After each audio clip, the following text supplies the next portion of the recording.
यदा यदा हि धर्मस्य ग्लानिर्भवति भारत अभ्युत्थानम् अधर्मस्य तदात्मानं सृजाम्यहम्।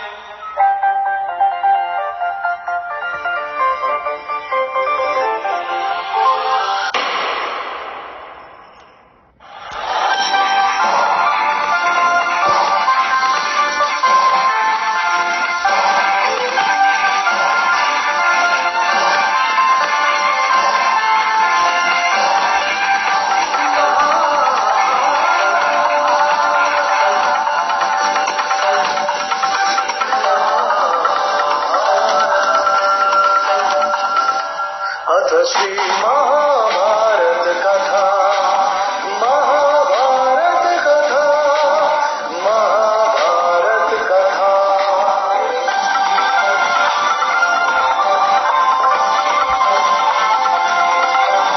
कथा है पुरुषार्थ की, ये स्वार्थ की परमार्थ की। कथा है पुरुषार्थ की, ये स्वार्थ की परमार्थ की। सारथी जिसके बने श्री कृष्ण भारत कार्थ की। शब्द विघोषित हुआ जब सत्य सार्थक सर्वदा। मैं समय हूँ और मैं हरीश भिमानी हूँ। आज आप इस कथा को वहाँ सामने बैठकर नहीं देखेंगे। आज आप मेरे साथ चलेंगे इस कथा के निर्माण को महसूस करने, महाभारत की महाभारत देखने। हर कथा की शुरुआत उसके नायक से होती है, इसलिए ये आवश्यक है कि सबसे पहले हम महाभारत की महाभारत के नायक से मिलें। श्री B.R. चोपड़ा, जो पिछले 40 सालों से अपनी फिल्मों के जरिए आपका मनोरंजन करते आ रहे हैं। भावनात्मक और उद्देश्यपूर्ण फिल्मों का काफिला बनाते चले आ रहे हैं।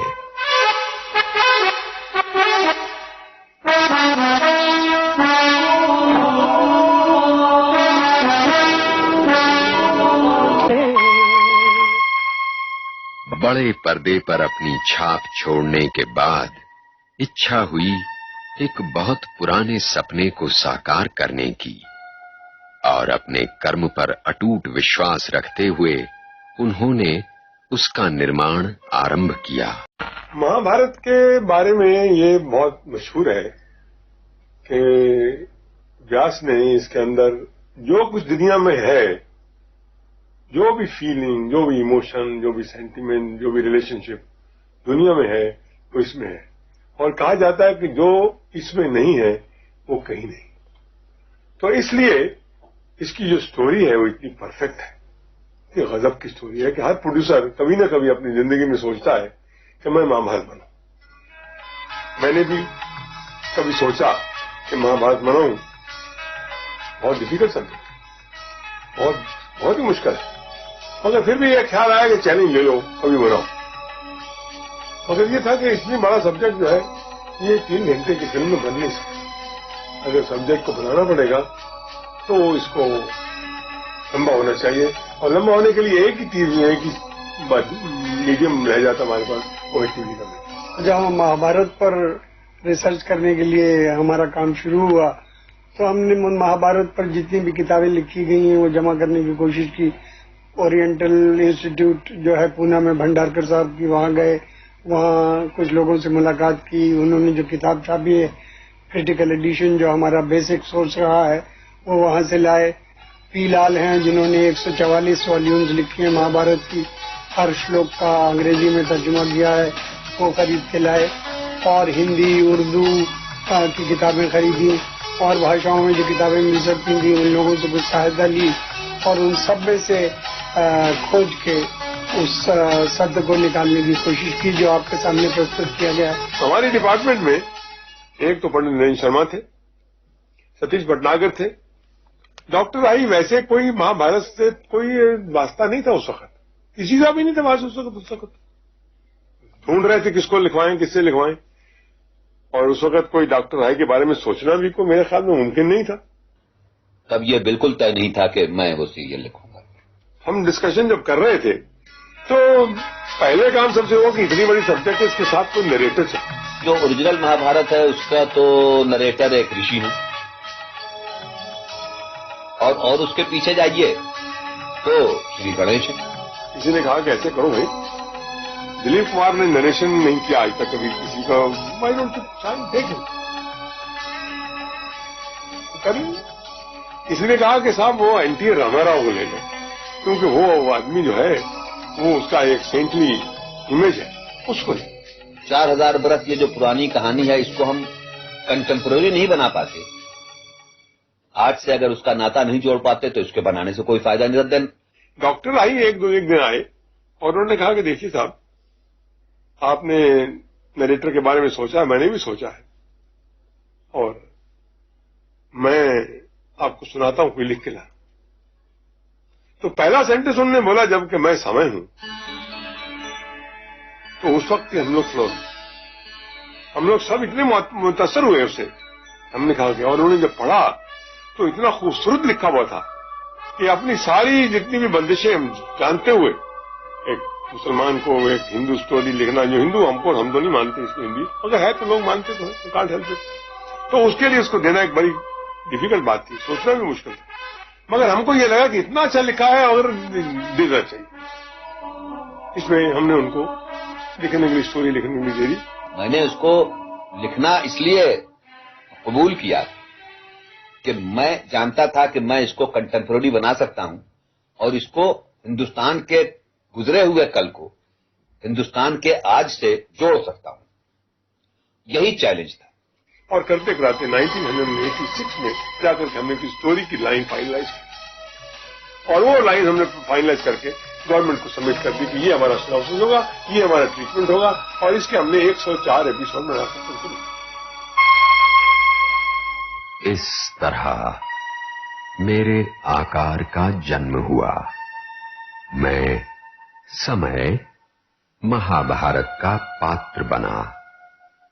मेरा चयन B.R. चोपड़ा ने किया, परंतु मुझसे काम लिया रवि चोपड़ा ने, जो इस श्रृंखला के को डायरेक्टर हैं। ये को डायरेक्टर जो होता है वो भी डायरेक्टर नहीं कहा जा सकता। रवि जी तो डायरेक्टर है। Ravi has done a wonderful job and I have no hesitation in saying that if Mr. B.R. Chopra would have been directing this serial, he would not have been able to do a better job than Ravi. मेरा बेटा है मगर मेरे से better director है, और इस picture में, इस सीरियल में उसने मेरे से ज्यादा काम किया। ये लोगों का ये कहना था, जब पहले हम दोनों इकट्ठे किया करते थे शूटिंग, तो लोग ये कहा करते थे कि बहुत डिफिकल्ट है बताना कि किसकी शूटिंग किसने की, कौन सी शूटिंग किसने की। इस वास्ते ये तो मैं नहीं कहूंगा कि वो मेरा को डायरेक्टर था, मैं वो कहूंगा मेरा वो डायरेक्टर था।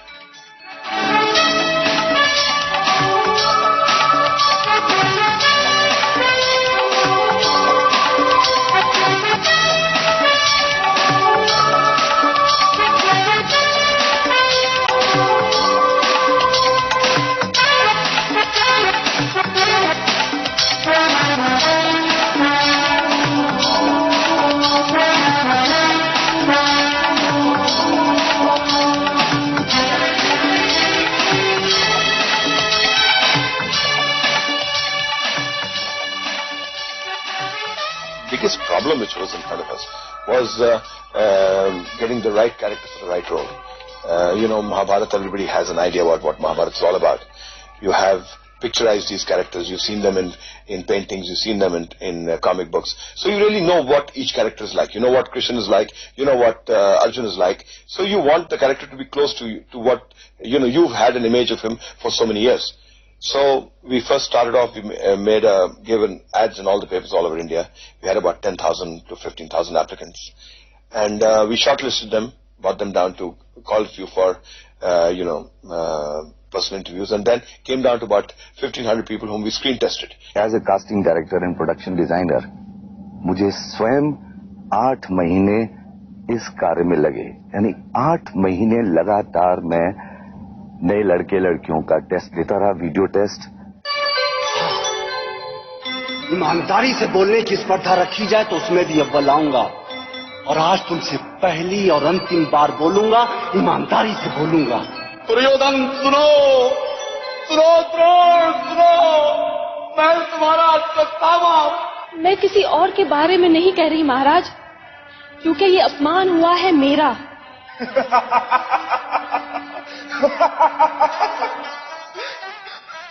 अवसर वहाँ पर भी होती है पिता महाराज, परंतु गोटियां दूसरे प्रकार की होती हैं। पराक्रमी भीष्म पितामह के सामने शिखंडी को रखकर हाथ ना उठाने वाले परम योद्धा की हत्या किसने की? बोलो, किसने की हत्या? हमें कुछ करना होगा, हमें कुछ करना होगा। सिर्फ एक ही बात नहीं थी कि एक्टिंग ही आए, इसमें सबसे जरूरी बात थी कि हिंदी लैंग्वेज का शुद्ध उपयोग कैसे करना चाहिए। अगर वो कैरेक्टर्स ना कर सके तो उनके हाव भाव में वो बात ना आ पाएगी जो कि आनी चाहिए। मैं संतनु हूँ देवी, हस्तिनापुर का नरेश संतनु। मैं गंगा हूँ। मैं तो यहाँ शिकार खेलने आया था देवी। फिर क्या हुआ महाराज? अब तक तो ठीक तरह से पता नहीं, लेकिन नदी तट पर एक चंद्रमुखी मृगनयनी से उसी ने मेरा आज शिकार करा। ये तो बहुत बुरा हुआ।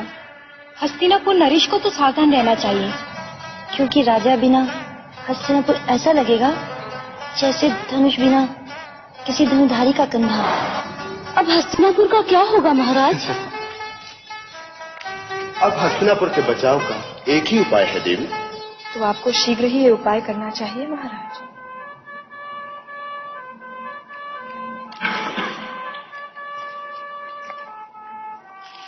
ये तो तुम्हारे हाथ में है देवी। कैसे महाराज? यदि तुम हस्तिनापुर की पटरानी बनना स्वीकार कर लो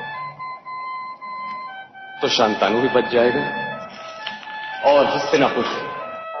Normally when you take a screen test, you're really looking for a lot of things, the acting ability of a person, how he looks.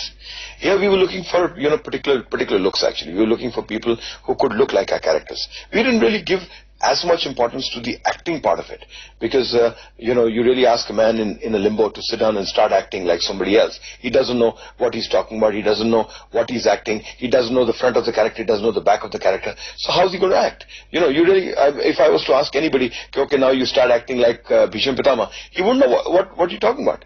So it makes it very difficult for a man to enact that way. What we were really looking for was the look. Were they looking the role? I think the acting part of it is the job of the director. It's the director who really motivates a character to act. It's he who really makes his graph for him. So we looked at it basically, the screen test basically from the point of view of does the character look like the character we wanted him to be. हमने पुराने कलाकार इसलिए नहीं लिए जो कि बहुत बड़े आर्टिस्ट हैं, क्योंकि शायद हमारी पर्सनैलिटीज का और हमारी इंडिविजुअल्स का क्लैश इन स्टार्स के साथ हो जाता। हमने इसलिए ऑप्ट किया या इसीलिए हमने न्यू कमर्स को चुना ताकि जो कैरेक्टर वो पोर्ट्रे कर रहे हैं वो कैरेक्टर असलियत में वो ही लगे। दिलीप कुमार रहेगा चाहे आप उसको कुछ भी करें, तो उसकी प्रॉब्लम है। और हमको लगता था एक तो ये था, और एक ये था कि 104 एपिसोड लेना है। आज 93 तो हम बनाई है कि इतने लंबा रास्ता एक बड़े आर्टिस्ट जो इतने जिनकी डेट्स बड़ी मुश्किल मिलती हैं उनके साथ तो झगड़ा ही हो और ये बनेगा। तो हमने उस वक्त ये फैसला कर लिया इसमें से किसी भी नॉन आदमी को नहीं लेंगे, एक्सेप्ट एक हमने वो लिया राज बब्बर को, जिसको एक दिन का काम। Did something about Bharat, a very conqueror, चक्रवर्ती राजा, सबसे पहला चक्रवर्ती राजा राम के बाद। तो एकदम डोमिनेटिंग पर्सनैलिटी चाहिए थी हमको। तो वो पर्सनैलिटी जब हमने देखी तो हमको लगा कि मिस्टर राज बब्बर में वो पर्सनैलिटी हमको दिखाई दी, हमने उसको ले लिया। उसके बरक्स हमको लगा कि एक बात शांतनु का कैरेक्टर के बारे में ये था कि वो एक रोमांटिक टाइप था। अपना बेटा 16-17 साल का होते हुए भी एक और लड़की से लव कर लिया तो उसका कैरेक्टर एक ऐसा लेना पड़ा हमको, जो कि एक कैरेक्टर बिल्कुल बहुत ज्यादा डोमिनेटिव होने की जरूरत नहीं है, एक सॉफ्ट कैरेक्टर। कथाओं में पात्र स्तंभों की तरह होते हैं, खासकर महाभारत जैसी श्रृंखला जो विभिन्न कड़ियों में बंटी है। रवि चोपड़ा को एक ऐसे ही महत्वपूर्ण स्तंभ की तलाश थी। कौन था वो? एक कैरेक्टर हमारे सामने जो जबरदस्त आता है, कैरेक्टर अच्छा आता है character. He's got penetrating eyes that, you know, the kind of eyes which will just penetrate through you. You should have a voice which was coming from here. अगर ये किरदार हल्का पड़ जाता तो शायद पूरा महाभारत हल्का पड़ जाता। He should be a very tall and a dynamic personality who could literally carry the Mahabharat on his shoulders. I find him the pillar of Mahabharat.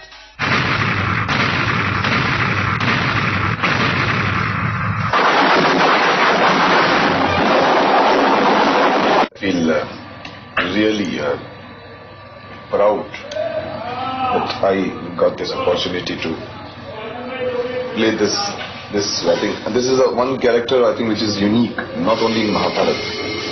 I think it is unique.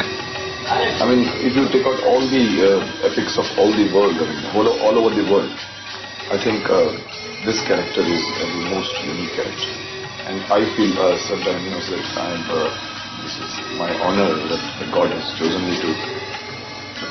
I was first offered Duryodhan's role, and which I refused. I said, I don't play. I didn't feel like, the villains don't come from within myself. So, you know, somehow it came. I wanted to play Arjun and Karn. My main interest was Arjun and Karn. Ultimately, I got Dronacharya too. I attended the Muhurt as Dronacharya. Mukesh Khanna के बारे में एक बड़ी interesting बात, how he really came into the picture. He first of all इसको लिया गया था, हमने लिया था द्रोणाचार्य के रोल के लिए।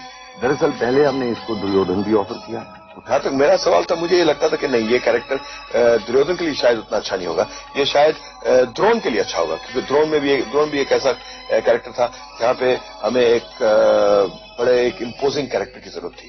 एक ऐसा गुरु मात्र कैरेक्टर होना चाहिए जिसे हम गुरु मान सकें। मैं उसे कहा, मैं अंदर जाऊं, मेकअप करो और तुम भीष्म बन कर। बड़ा हैरान हुआ, मेकअप करके आया, मैंने उसका टेस्ट किया, देखा तो लगा कि ये तो बहुत बढ़िया, और साहब हमने उसको ले लिया। I think destiny wanted me to play Bhishma. मैं फील करता हूं कि भगवान ने उस पर तो मेहर करी तो करी, हम पे भी मेहर करी, जो हमको वो डिसीजन ले लिया हमने किसको लेने से। इस पूरे महाभारत का बेस था। प्रतिज्ञा was the pillar of this whole Mahabharata, I would say. And प्रतिज्ञा जो उसने ली थी कि मैं आजीवन ब्रह्मचारी रहूंगा, जीवन भर विवाह नहीं करूंगा, वंशहीन ही रहूंगा और वंशहीन ही मरूंगा। उस प्रतिज्ञा के बाद में जब उसके पिताश्री चिंतित होते हैं कि ठीक है तुम वंश आगे नहीं बढ़ाओगे, लेकिन जो मेरा पुत्र पैदा होगा वो शायद अगर सपोजिंग वो अनेबल रहा या वो इस राजगद्दी के लायक न रहा, तब क्या होगा? वो उसको फिर उस वक्त जो वो वचन देता है, वो वचन ही इसकी आस्था का बेस है। क्योंकि वो कहता है कि ठीक है, अगर आप चिंता करते हैं तो मैं आपको वो वचन देता हूं जो मैंने हस्तिनापुर को दिया, हस्तिनापुर वालों को दिया, कि इस राजगद्दी पर जो बैठेगा उसमें मैं अपने पिताश्री की छवि देखूंगा और उसकी सेवा करना आजीवन मेरा धर्म हो ना। वो धर्म, वो उसकी एक आस्था का बीज है, विद्वान होगा। सबसे पहले जब बीआर साहब ने वो हमारा इंटरव्यू हुआ था, उसमें एक कैसेट में उन्होंने हमको देख के कहा ही तो वेद व्यास सकते, क्योंकि मेरी अपनी असली दाढ़ी उस वक्त थी, अपने असली बाल थे, मुछें थी बड़ी बड़ी काफी, तो वो प्लस पॉइंट हो गया। और इन्होंने भीष्म पितामह का चयन कर लिया था, बाकी रह गया था वेद व्यास का दाढ़ी वालों में, तो मेरी अपनी असली दाढ़ी थी। तो उनका ये तो लगते ही देखने से ही लगते हैं, तो मुझे ज्यादा करने की जरूरत ही नहीं हुई। हाँ, एक सहज भाव जो होता है जिसमें कि एक्टिंग न के बराबर हो, एक्टिंग हो ही नहीं, ये भाव बराबर एक समदृष्टि वाली भावना को रखते हुए वो हमारे इस चरित्र को करने में सहायक हुई है। इवेंचुअली राही साहब ने एकदम हमने कहा कि जिस तरह की आपकी एक डेप्थ है आवाज में, जिस तरह का आपकी एक गंभीरता है आपके पूरे एटीट्यूड में, शायद कैरेक्टर में, तो ऐसा ही हमारा एक कैरेक्टर है विदुर, जिसके लिए हम we are yet to find a appropriate actor. I think you are. इन लोगों ने प्लानिंग की तो उन्होंने मुझे बुलाया और स्क्रीन टेस्ट लिया, लेकिन स्क्रीन टेस्ट में भी जो इन्होंने मुझे लाइंस दी थी वो लाइंस मैंने नहीं बोली। मैंने अपनी तरफ से कुछ लाइंस प्रिपेयर की थी और ये लाइंस थी ययाति प्ले की, उसमें शर्मिष्ठा की कुछ लाइंस थी और बाय चांस वो जो लाइंस थी वो भी आंखों के ऊपर ही थी, तो मेरे ख्याल से वो लाइंस इनको इतनी इम्प्रेस कर गई होंगी कि उन्होंने सोचा होगा कि शायद ये गांधारी के रोल के लिए फिट हो। He was the person who suffered the most. He was the man with whom the conflict started, and he is the character with whom it ended. The conflict of Mahabharata started with him and ended with him, Dhritarashtra, because it all started when he wanted to be the king. कुरुवंश का जय। As an actress तो अगर ये role मुझे दिया गया था, offer जब किया गया था, अगर मैं इसको इतना लगता कि मैं अपना आपको एज एन एक्ट्रेस प्रूव नहीं कर पाऊंगी इस रोल में, तो मैं शायद मना भी कर देती कि मैं ये रोल नहीं करना चाहती हूँ। लेकिन पता नहीं क्यों मुझे महाभारत में 2-3 कैरेक्टर्स ही थे, फीमेल कैरेक्टर्स, जिसमें मुझे इस कैरेक्टर ने बहुत ही अट्रैक्ट किया था और मुझे लग रहा था कि स्क्रीन पे अगर आपकी जो एक्टर्स के एक हथियार होता है आंखें, कि अगर आंखों से ही सब कुछ एक्सप्रेस कर पाता है, अगर वो उससे छीन लिया जाए तो एक्टर आधा तो कहीं ना कहीं खत्म होता है। क्या कैसे कर लिया? विदुर कैरेक्टर जो है ये पूरे महाभारत में एक ऐसा पात्र है जिसकी जिंदगी बीत जाती है 2 फैमिलीज को आपस में जोड़ते हुए, 2 फैमिलीज को आपस में मिलाने में इसकी जिंदगी ही बिकम्स अ सैंडविच। क्या होता मुझे तो कितना पता नहीं है कि व्हाट एग्जैक्टली, बिकॉज महाभारत में भी हम लोगों ने जो सुना है that is only Pandavas and the Kauravas and Draupadi and the vastraharan और कृष्ण, तो कुंती का रोल है महाभारत में, ये तो मुझे पता ही नहीं था till the time I started working for Kunti का पूरा ही character throughout Mahabharata is a very important character, और हर सीन कहीं ना कहीं अपनी जगह के ऊपर एक वजन रखते हैं, तो it is very difficult to say कि विच पर्टिकुलर रोल बहुत अच्छा। आई थिंक कर्ण जहां पे मलता है या जहां पर वो पहले कर्ण से मिलने जाती है, I think these 2 scenes personally I feel they are very emotional and very touchy. ये कर्ण का रोल मुझे मिस्टर मदन चोपड़ा एक हैं जो बीआर स्टूडियो को संभालते हैं, उनसे मुझे पता चला कि बीआर चोपड़ा महाभारत सीरियल बनाने वाले हैं, और उन्हीं की बात को लेकर के मैं चोपड़ा साहब को मिलने उनके ऑफिस पहुंच गया। एक खूबसूरत, हैंडसम, एक एंग्री यंग मैन, एक दुनिया से सताया हुआ, माँ बाप से बिछड़ा हुआ, जिसको सोसाइटी ने कोई जगह नहीं दी। मेरा स्क्रीन टेस्ट लिया गया और कुछ 4-1 दिन बाद मुझे बुलाकर कहा गया कि तुम कर्ण के रोल के लिए सिलेक्ट कर दिए गए। तो पंकज धीर तो बौखला गए, कहते हैं भाई ये कर्ण तो अच्छा कैरेक्टर नहीं है, मैं नहीं करूंगा। तो मैंने बहुत उन्हें समझाया कि भाई कर्ण बहुत अच्छा कैरेक्टर है, क्योंकि सही बात यह है कि कर्ण के बारे में मैं कुछ जानता नहीं था, ना ही महाभारत के बारे में। मुझे ये लगा कि अर्जुन और कृष्ण के अलावा इसमें और कोई रोल करने के लिए है ही नहीं। फिर मुझे चोपड़ा साहब ने एक्सप्लेन किया कि कर्ण बहुत ही अच्छा रोल है, इम्पोर्टेंट रोल है, और कुछ किताबें दी गई। उन किताबों को पढ़ने के बाद मैंने फिर फैसला किया कि मैं कर्ण का रोल करूं। एक आदमी जो कि बिल्कुल फिरोशियस लगे, बिल्कुल माइंडलेस लगे, हार्टलेस लगे। I only thought of one Duryodhana, and that was Punita sir. But everybody fought against Puneet because nobody thought that he was a good actor. They thought he was a good fighter.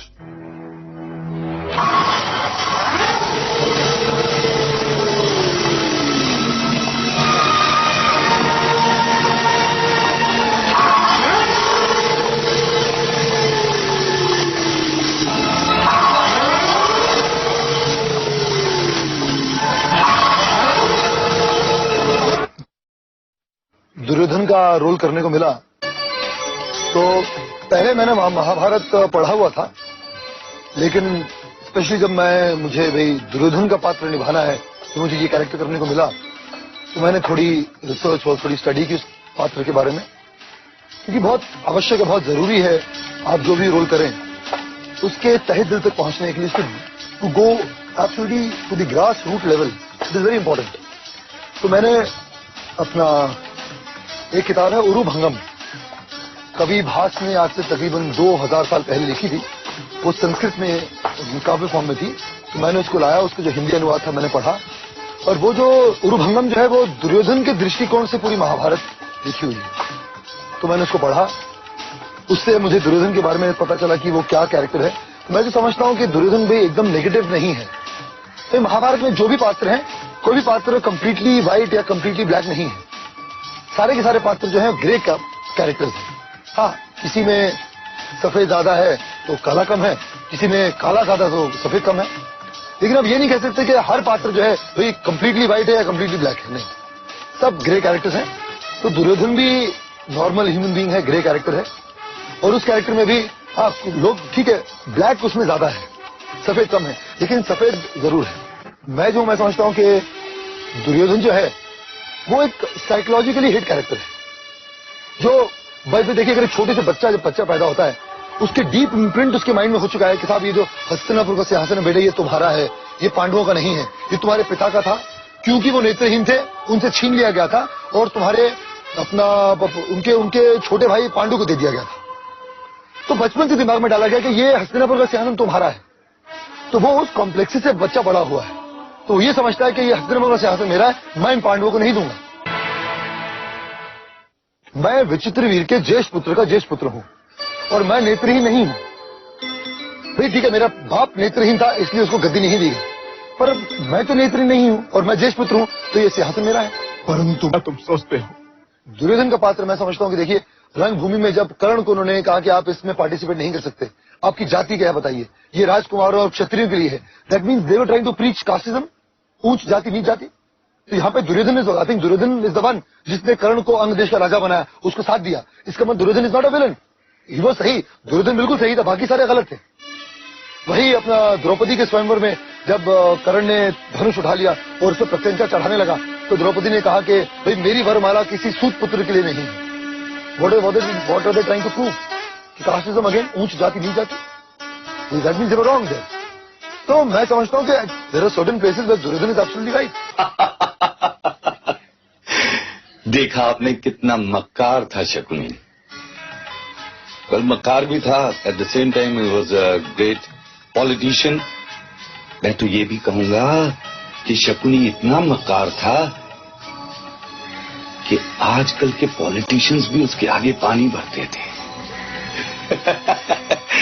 लेकिन क्या करूं, आप सोच रहे होंगे शायद मैंने अपने आप को कास्ट किया इसके लिए, लेकिन मैं आपको प्रॉमिस करता हूं कि मैंने अपने आप को इसमें कास्ट नहीं किया, बल्कि जब सारी कास्टिंग हो रही थी और ऑलमोस्ट आने वाला था उसका रोल, तो मैं बार बार पूछूं, मैं घबरा जाता था कि जी मैंने इतने टेस्ट लिए हैं, इतने आपको न्यू कमर्स बताए हैं, चोपड़ा साहब, डॉक्टर साहब, पंडित जी, मुझे बताइए भाई शकुनी कौन कर रहा है। बोले भाई एक कैरेक्टर है हमारे माइंड में। अब वो सस्पेंस इन्होंने खोला कोई जाके करीब 10-12 दिन के बाद, और बोले कि भाई ये शकुनी तो हम कास्ट कर चुके हैं और शकुनी तुम ही प्ले करोगे। मैंने कहा जी मैंने तो कुछ काम ही नहीं किया इस कैरेक्टर के ऊपर, बोले हम करवाएंगे काम। As I told you, he was a shrewd, calm, calculative politician of his time। तो इसको लाउड नहीं रखा। बड़ी बड़ी बुजुर्ग औरतें और बुढ़े अपने बच्चे बच्चियों को लेके आते हैं कि जी आप इन्हें आशीर्वाद दीजिए, तो आई फील सो नर्वस। मैंने कहा ये क्या है, मेरे से कम वो उस बुढ़े भीष्म पितामह से और बुजुर्ग, उनसे आप आशीर्वाद लीजिए। नहीं जी नहीं, आपकी आशीर्वाद हमें चाहिए, क्योंकि आपकी आशीर्वाद एक बार मिल जाए तो इनसे बला टल जाएगी।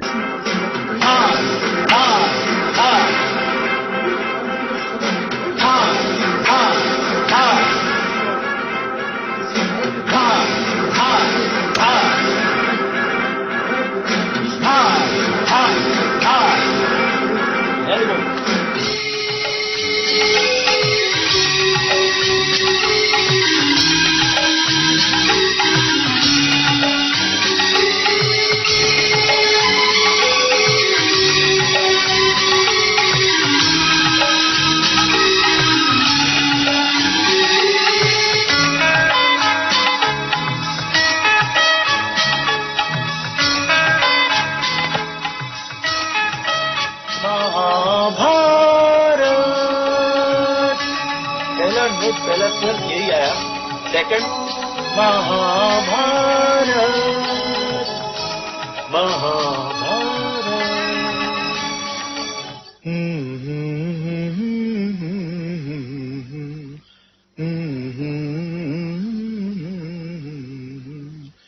अथ श्री महाभारत कथा, अथ श्री महाभारत कथा, महाभारत कथा, कथा है पुरुषार्थ की, ये स्वार्थ की परमार्थ की, सारथी जिसके बने श्री कृष्ण भारत पार्थ की।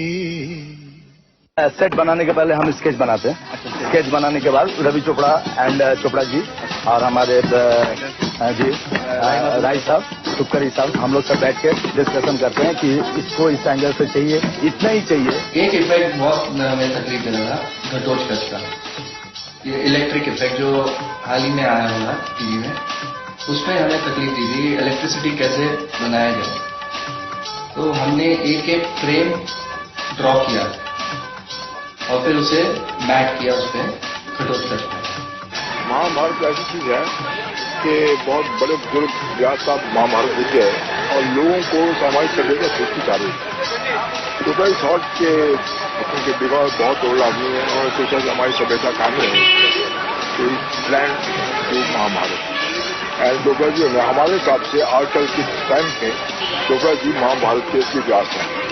इस पूरी महाभारत बनने तक आज तक जो भी खर्चा हुआ है, आउटडोर का, इंडोर का, सेटिंग का, सब चीज का, ये मेरे ख्याल से एज ए प्रोडक्शन कंट्रोलर मैं बोलता हूँ कि 9 करोड़ रुपए से थोड़ा $1-2 लाख रुपए ऊपर होगा या $1-2 लाख रुपए कम होगा। इसमें कुछ खास श्रद्धा ये थी कि ये महाभारत के लिए किया जा रहा था और ये गीता से संबंधित था। महाभारत बनाना है तो उनके कैरेक्टर्स को आप अपने सामने मत देखिए, उनके लिए ऊंचा देखिए। ये सुपर ह्यूमन बींग्स है, ये ऑर्डिनरी ह्यूमन बींग्स नहीं है। तो उस हिसाब से जब ऊंचा देखो तो म्यूजिक भी, हर कहानी, डायलॉग्स, फोटोग्राफीज, एक्शन, सब कुछ आप देखते हैं तो वो उसी हिसाब से वो काम वही कर रहे हैं, हम तो सिर्फ केवल सुनाई तो कह जाओ तो क्या है। तो एपिसोड 19 में 2 दोहे, एक शकुनी की डेथ पर, वो है चालबाज की भी चली यहाँ न कोई चाल, चालबाज की भी चली चल सकी बस बैठो, चालबाज की चल सकी यहाँ न कोई चाल, आज उठाकर ले चला चालबाज को काल। चालबाज की चल सकी यहाँ न कोई चाल। मेरे ख्याल में इस आरती की ट्यून के बजाय दूसरी ट्यून लगाओ तो। चालबाज की चल सकी ये देखिए यहाँ न कोई चाल, चालबाज की चल सकी यहाँ न कोई चाल, आज उठा कर ले चला चालबाज को काल।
तो युधिष्ठिर का जो रोल है महाभारत में, तो रामायण में जो राम का रोल था एग्जैक्टली सेम है, क्योंकि राम भी एक मर्यादा पुरुष थे और उस युग में राम के बाद युधिष्ठिर एक मर्यादा पुरुष। पढ़ा था कि ये महाभारत के लिए आर्टिस्टों की जरूरत है। This character by itself is larger than life, and I had the good fortune of portraying it. Who doesn't love Arjun? He said, "Where is Sanjeev? Is he still around? Is he still in the industry?" Somebody said, "Very much there, sir."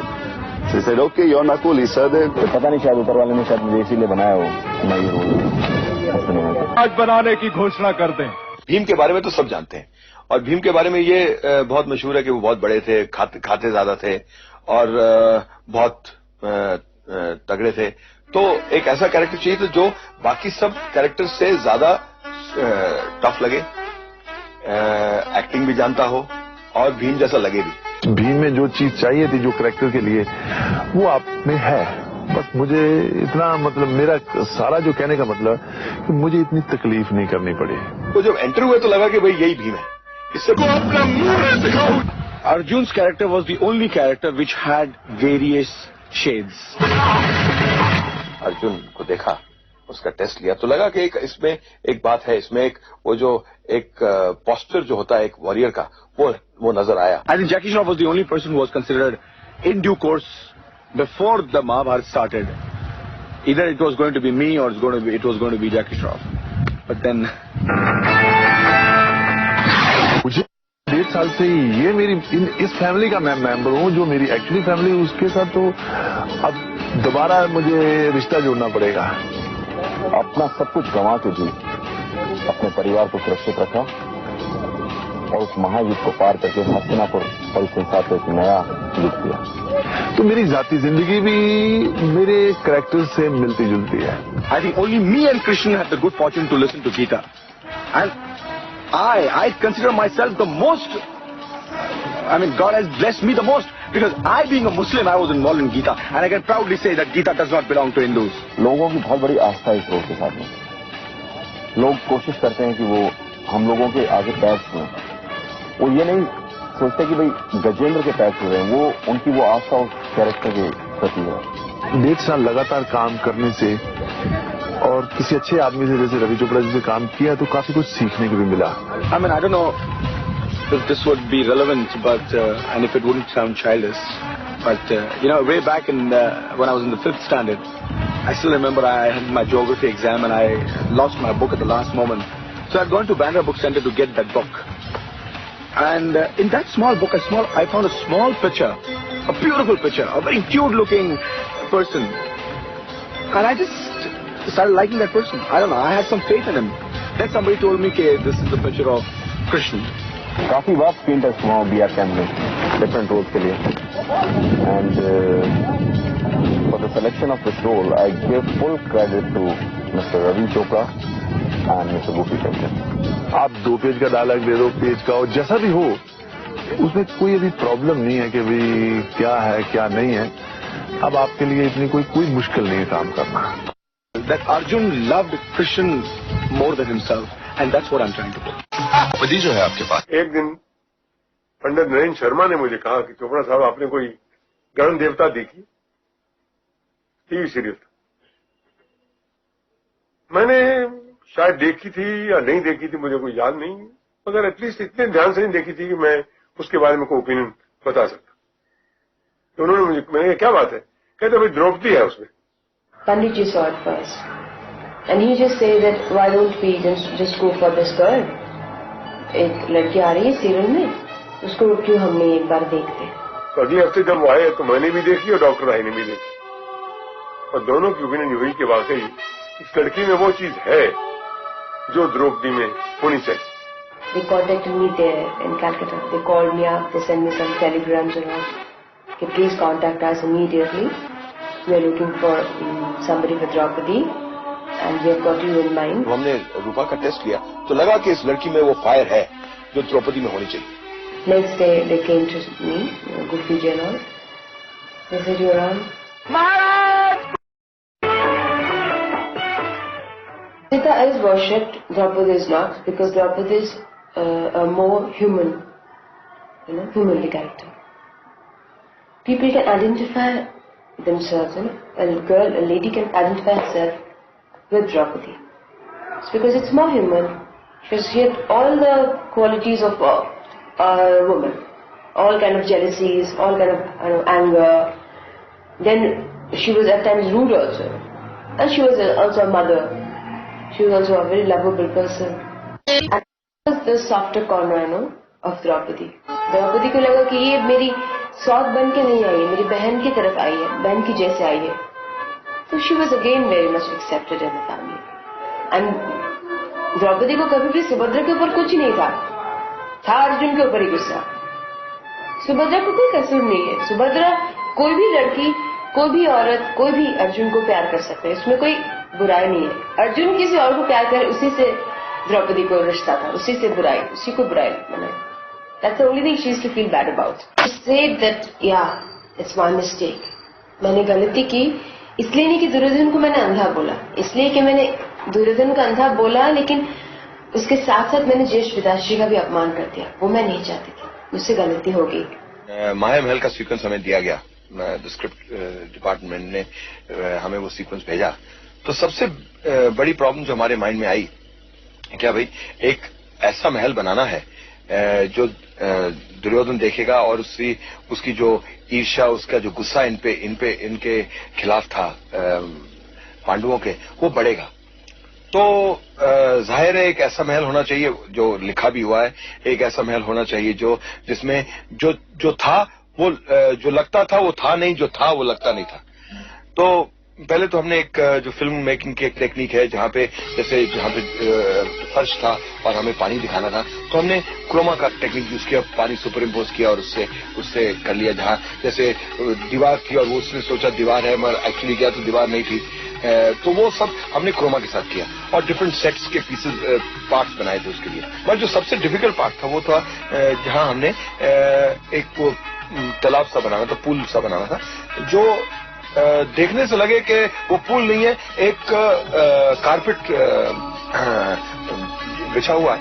और जो दुर्योधन ने भी देखा और उसने समझा वहां पे एक कारपेट है, मगर जब एक्चुअली चला, दासी ने उसे समझाया भी कि भाई आगे मत जाइए, आप वहां आगे पानी है, मगर उसने बिलीव नहीं किया, क्योंकि उसने पहले जो देखा था कि जहां पानी था वहां पानी नहीं था. और जब वो एक्चुअली अंदर गया तो आपको तो पता उसके बाद क्या हुआ. तो उसमें बिगेस्ट प्रॉब्लम क्या था कि ये पानी में कारपेट कैसे बनाए, क्योंकि जब वो गिरेगा तो अंदर गिरेगा तो पानी नजर आना चाहिए. तो हमने एक पूल बनाया और पूल के अंदर हमने वुडन पार्टीशंस बनाई पानी डाल के, और वुडन पार्टीशंस में हमने थर्मोकोल को लेके थर्मोकोल का पाउडर बनाया, उसके डिफरेंट कलर्स लिए और डिफरेंट कलर्स में हमने वो डिजाइन बनाया. यहाँ पे सबसे डिफिकल्ट बात क्या थी कि भाई एक बार ये तो बनाने में 2 दिन लगे थे, ये पूरा डिजाइन बनाने में. अगर एक बार पानी में गिर जाए तो वो डिजाइन चला जाए तो फिर 2 दिन इंतजार करो. तो हमने क्या किया, हमने 4 कैमरे लगा दिए और ये शॉट हमने एक ही बार लिया. और हमारी किस्मत की बात थी कि भाई एक ही बार बहुत अच्छा आया. मगर ये हमें लगता है कि भाई एक कुछ नई चीज की थी हमने महाभारत में, कि नॉर्मली जब ये करते तो इसको मैकेनिकल इफेक्ट्स में नहीं शायद करते, इसे कैमरा इफेक्ट्स में करते. हमने इसे मैकेनिकल इफेक्ट्स में किया और अच्छा लगा. जो आज हमने जो महाभारत के वो वेस्टर्न सीन्स जो दिखाए हैं, that I believe that has been picturized in the best way could ever be done, with all kinds of sobriety. At the same time, they had to say the story, they had to narrate the story. जो हुआ था वो दिखाना था उनको, लेकिन तमीज से, ऐसे नहीं कि गंदगी आ जाए इसमें. So I believe that's the best way we could have done it. जब द्रौपदी के वस्त्रहरण का सीक्वेंस करने का वक्त आया, तो सबसे पहले जो हमारे माइंड में ख्याल आया कि भाई ये तो एक ऐसा सीक्वेंस है जो महाभारत का बेस है. शायद अगर द्रौपदी का वस्त्रहरण नहीं होता तो शायद ये सब कुछ होता ही नहीं, शायद महाभारत नहीं होती. एक औरत की इस तरह बेइज्जती की जाए, उसे बालों से पकड़ के यहाँ तक पूरे बड़ी दरबार में खींच के लाया जाए, ये तो घिनौना एक्ट था ही. और जब मैंने द्रौपदी को बुलाया और मैंने एक्चुअली इसको पूरे सीक्वेंस में शूट किया, जहाँ पे उसे खींच के लाया गया और वो सब मैंने एक ही साथ किया. तो मैंने उससे पहले समझाया कि देख, एक औरत जो पूरी तरह उसने अपने कपड़े नहीं पहने हुए, शायद सिर्फ एक कपड़ा लपेटा हुआ है, उसका जब इस तरह से अपमान किया जाता है तो उसकी क्या मन में क्या फीलिंग होगी, वो सब आप लेके चलिए तो आपका मूड करेक्ट आएगा। तो हमने उसी तरह से शूटिंग की, हमने वहीं से शुरू किया और उसे वहां तक खींच के लेके आए। और जब वो लेके आए तो शायद क्योंकि कोई भी औरत ऐसा अपमान नहीं सहन कर सकती, तो इसलिए तो मूड करेक्ट हो गया। उसलिए बिगेस्ट प्रॉब्लम तो ऑफकोर्स जब करने लगे, जब वस्त्रण करने लगे, तो ऑफकोर्स जैसे आप जानते हैं कि श्री कृष्ण आए और फिर कपड़ा, साड़ी का कपड़ा कभी खत्म नहीं हुआ। तो उसके लिए हमने बिनीज वालों से बात की थी और करीब 250 मीटर की एक साड़ी का, एक पीस की साड़ी का बनाया था हमने। और हमने स्पेशल इफेक्ट्स में एक कैमरे में साड़ी रखी, एक कैमरे पे कैरेक्टर रखा। तो साड़ी और कैरेक्टर को ऐसा इंटरस्पर्स किया कि जब साड़ी वो खींच रहा था तो लग रहा था कि साड़ी खत्म ही नहीं हो रही।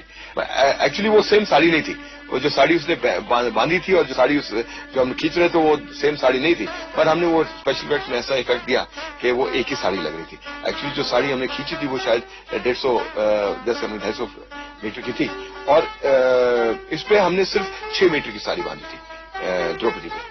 और क्योंकि हमने पूरा सीक्वेंस एक लाइन में किया था और पहले वो जाती है पितामह के पास और उनसे कहती है कि भाई आप बुजुर्ग लोग हैं, आप बैठे थे और आपके सामने मेरा अपमान हो रहा है और आप कुछ नहीं कह रही। तो जब डायलॉग इतने अच्छे थे तो वो इतने मूड में आ गई। एक्चुअली जब हम शूटिंग कर रहे थे वो एक सीक्वेंस में खुद रोने लग पड़ी और करीब हमें आधा घंटा लगा उसे चुप कराने में, हम आगे शूटिंग ही नहीं कर पाए।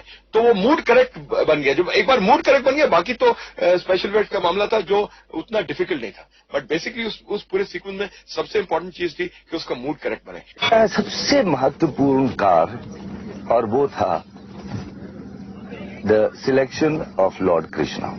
कृष्णा के बारे में तो हर आदमी जानता है और हर आदमी ने कृष्णा के बारे में एक पिक्चर बना के रखी है अपने माइंड में। कृष्ण का ये हुआ कि हमको लगा इसकी एक स्माइल, इसकी एक बातचीत, इसकी एक डिक्शन वो बहुत क्लियर होनी चाहिए, बहुत खूबसूरत होनी चाहिए। It was absolutely essential to let the people know that this Shri Krishna is actually that very Shri Krishna of Gokul of Nandgaon.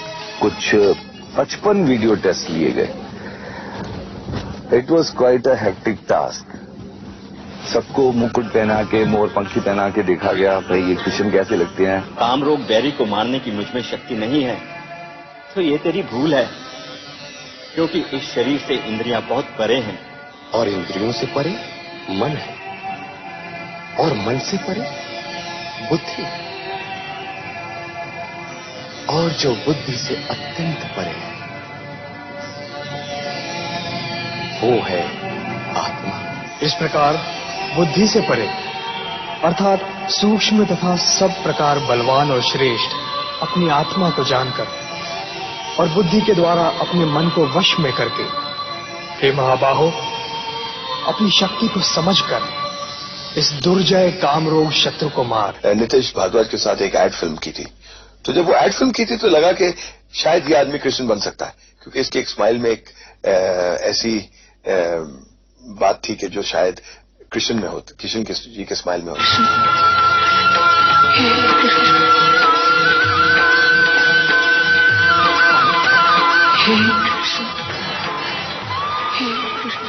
A complex character, very complicated. No, I shouldn't be saying complex. Complicated character, very difficult to portray because it has got different shades of human emotions and superhuman emotions. And this was one character where I had to all along walk on a thin fencing, a borderline, which is in between a god and a human being. So that equilibrium of a person who is not a complete god, not a complete human being, had to be maintained. So there were many complications and difficulties in performing this character, which I had to do it with the help of a lot of literature, reading, and some discussions with the experts, and my own knowledge applied to it as an actor. मेरी mother जो है वो Dnyaneshwari MA को पढ़ाती हैं, MA के students को, तो उनके साथ मैंने काफी डिस्कशंस की और वो फिलोसॉफिकल जो उसका एक आउटलुक है कृष्ण का, वो मेरे को समझ में आया, क्योंकि जब तक वो आउटलुक मेरी समझ में नहीं आएगा मैं किसी और को समझा नहीं पाऊंगा. Somewhere he was the pioneer of Republic of Dwarika.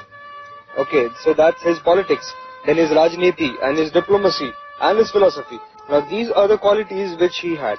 Okay, so forgetting the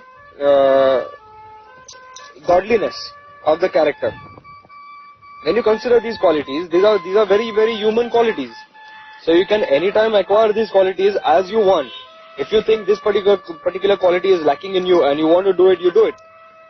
That's the relevance of the character, and today this character will show you the exact way to deal with people.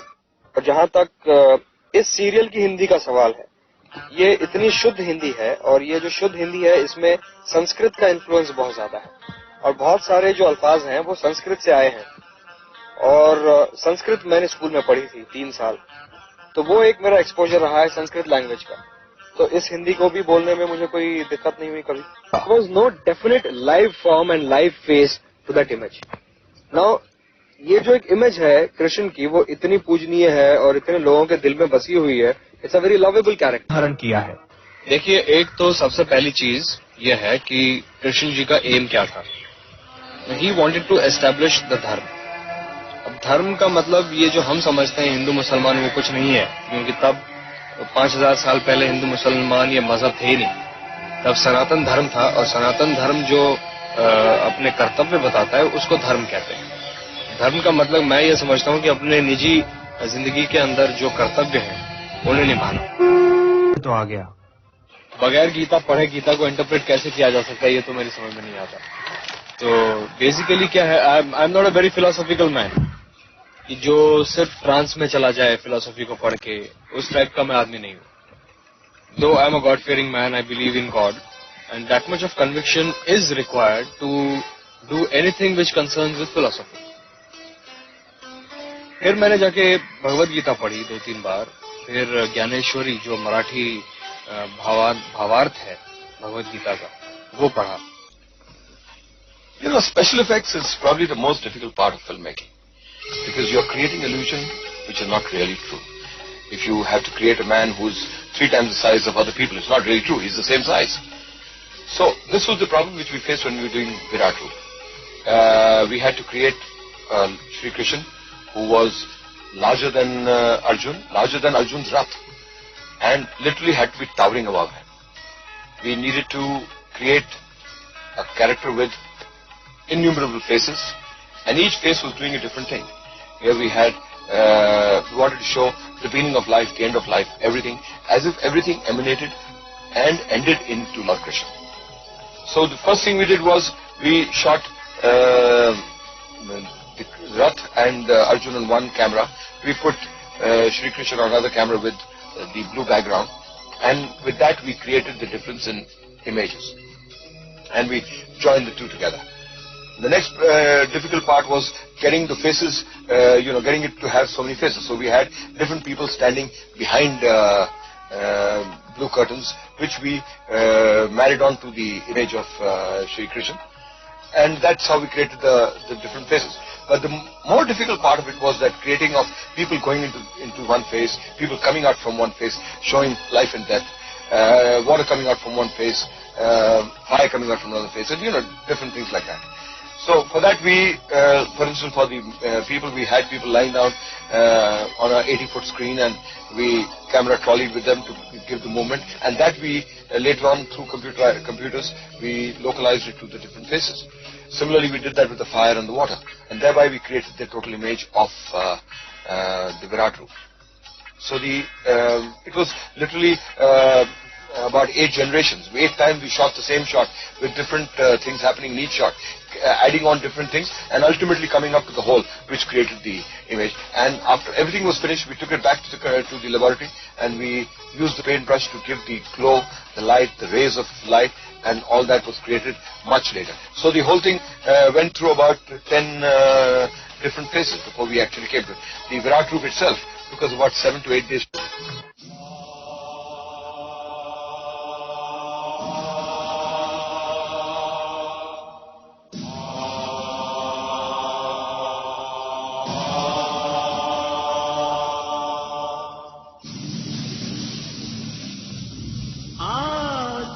अंधेरी रात है,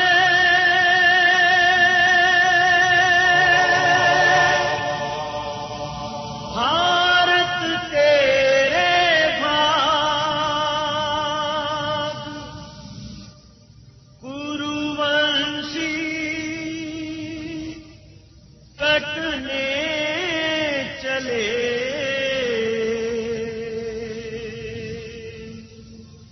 लगी धरा पे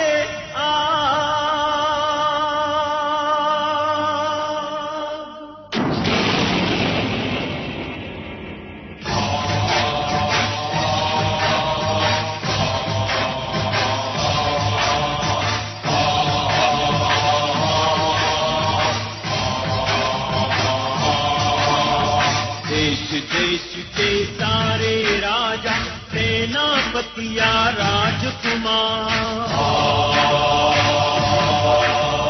देश देश के सारे राजा सेनापतिया राजकुमार, कुरुक्षेत्र की ओर बढ़ रहे लेकर सेना बांध कतार, कुरुक्षेत्र की ओर बढ़ रहे लेकर सेना बांध कतार। ये महायुद्ध है, ये धर्म युद्ध है, ये महायुद्ध है, ये धर्म युद्ध है।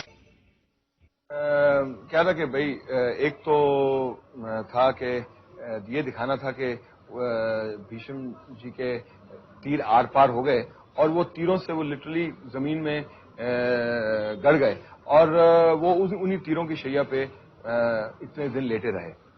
तो जाहिर है कि हम तीर तो आर पार कर नहीं सकते थे, तो हमने दो प्लेटें बनवाई, एक ऊपर और एक नीचे। जो नीचे प्लेट थी उसके नीचे हमने आधे एरोज, जो उसका एरो का नीचे का निचला हिस्सा होता है, तो उसको हमने लगवा दिया। तो और उनको उसके ऊपर लिटा देते थे और उनके कपड़ों के नीचे हम दूसरी एक प्लेट डालते थे जिसमें आयंस के स्पाइक होते थे और उसमें हम एरो का ऊपर का हिस्सा डालते थे। तो लगता ये था क्योंकि आधा हिस्सा ऊपर और आधा हिस्सा नीचे, तो ये लगता था कि एरो इनके जिस्म के आर पार हो गया। और ये था क्योंकि जब वो लेटते थे तो घंटों ऐसे लेटे रहते थे, तो ये बहुत इंपॉर्टेंट था कि ये ना लगे कि ये एक तो कंफर्टेबल हो और एक तो ये ना लगे कि ये पूरा फॉल्स है। अगर वो फॉल्स लगता तो शायद आपको ये फीलिंग नहीं होती कि उनमें कृष्ण ने अर्जुन ने हर इंच में एरोज डाल दिए थे उनके बदन के हर इंच में। तो हमने ये जो प्लेट बनाई थी उसमें लिटरली हर इंच पे एरो की पोजीशन लगाई थी और हम वो एरोज वहां पे लगाते थे। उन्हें सिर्फ तैयार करते करते 3-3.5 घंटे लग जाते।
समय किसी के साथ भी बिताओ तो एक फैमिली फीलिंग हो जाती है। हम तो ये कहते हैं कि भाई हम महाभारत का एक बहुत बड़ा परिवार है।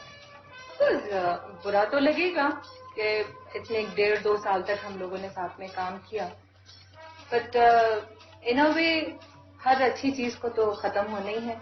ये एक ही बार बनने वाली फिल्म है, एक ही बार बनने वाला प्रोजेक्ट। मेरे हिसाब से वर्ल्ड की इससे बेटर स्टोरी कोई नहीं। महाभारत से काफी कुछ मिला है जो कि फिल्मों में आपको नहीं मिल सकता। मुझे बिल्कुल अच्छा नहीं लग रहा कि ये महाभारत खत्म हो रहा है। It has given me lot of confidence, strength. जो मजा, आनंद, सुख, सेटिस्फैक्शन जो महाभारत करने से मिला है वो शायद ही कोई काम करने से मिला। It has given us a star status. It's one of the best roles as an actor could get to perform. I think it was a most beautiful experience. This role has definitely given me certain amount of confidence to accept challenging roles. ये shot Mahabharat में मेरा आखिरी shot है।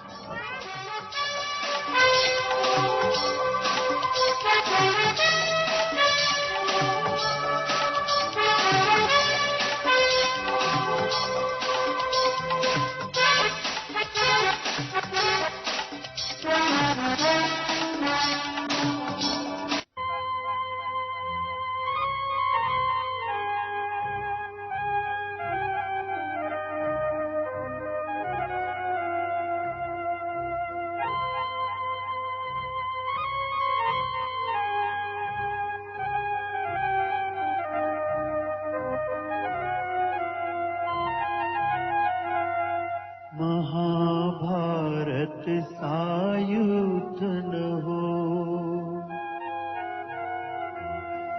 महाभारत सायुध न हो अन्याय की कोई बात। महाभारत सायुध न हो अन्याय की कोई बात। चलो हम होले उसके साथ, करे जो कृष्ण के जैसी बात। कर्म है गीता का उपदेश, महाभारत है शांति संदेश।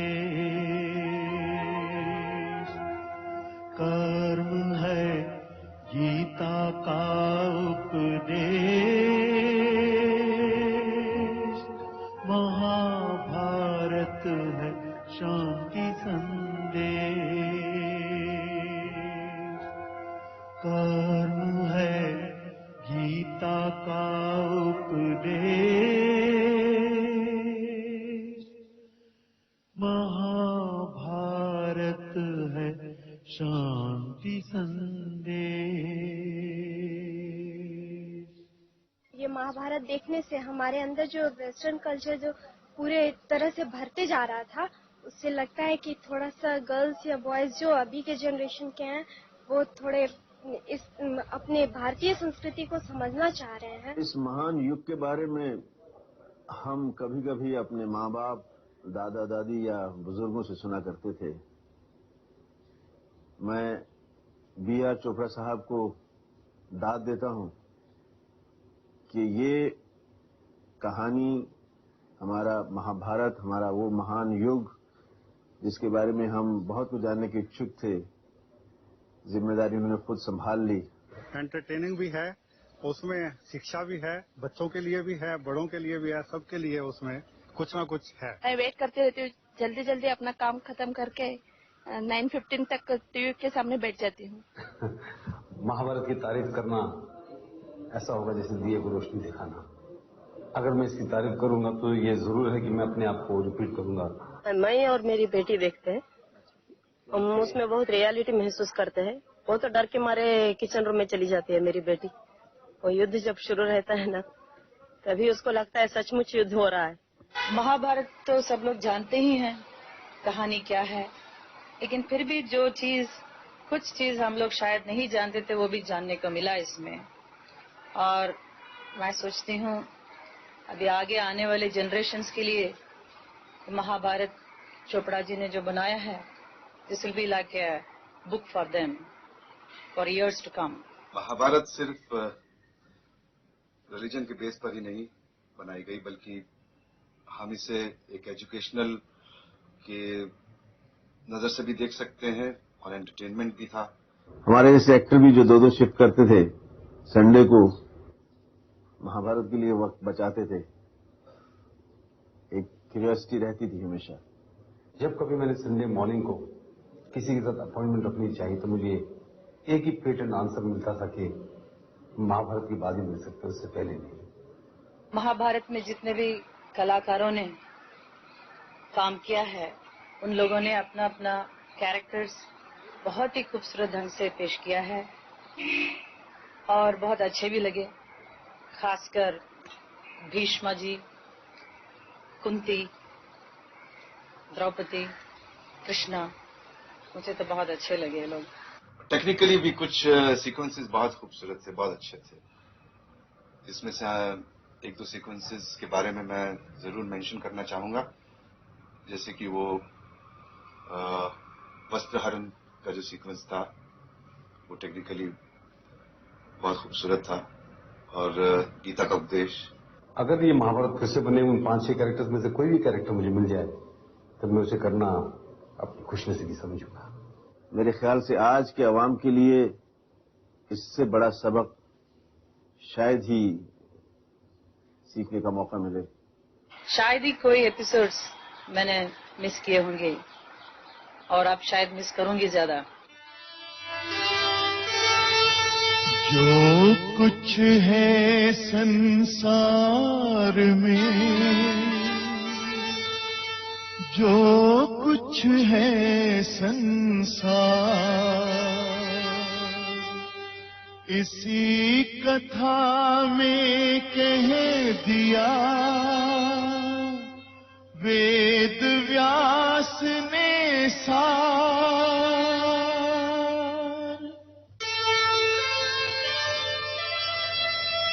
याद रखें हम आप सब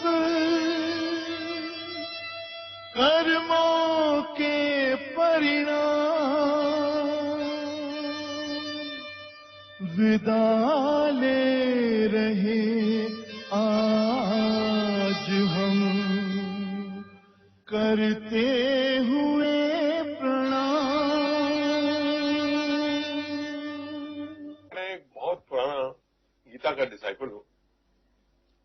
मैट्रिक में गीता सार मेरे कोर्स में था संस्कृत में, उसका मेरे पे बहुत काफी प्रभाव पड़ा था। और जब मैंने कंपनी बनाई DR फिल्म्स, तो मैंने उसके टाइटल शीर्षक के ऊपर ये कर्मण्येवाधिकार बना दिया। और ये वाकई ये कोइंसिडेंस है कि गीता का जो एक डिसाइपल था, उसके हाथ में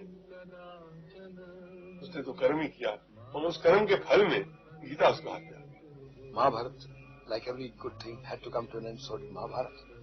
Now we have a film which we're making called Dharm Shakti to finish. We have another serial called Sauda to finish. So we're busy with that at the moment. And tomorrow, who knows? We will, of course, continue making only films. Films, whether it's in film form or it's in TV form or it's in video form. We only know filmmaking. We have a logo. As for our logo, we have something which is from the Mahabharata, which is from the Bhagavad Gita part of Mahabharata, where Krishna told Arjuna about karma. Our logo goes as karma nivadikaraste mahapaleshe kadachana. This couplet in Mahabharata talks about karma, and we genuinely believe in it. We believe that it is our duty to do karma, and as far as the phal is concerned, we leave it to him. Thank you.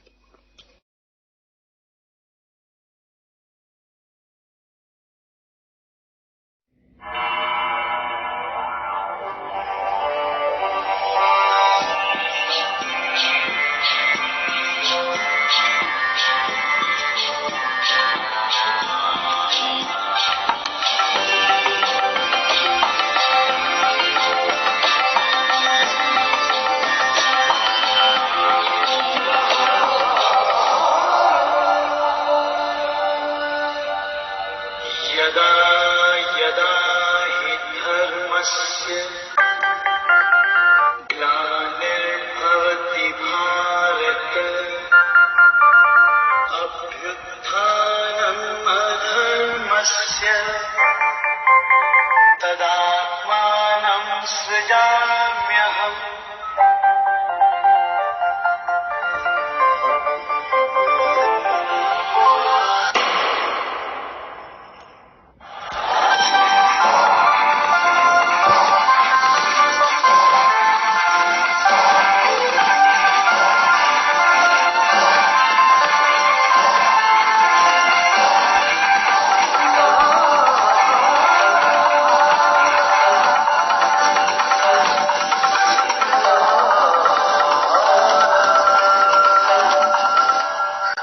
Shri Mahabharat कथा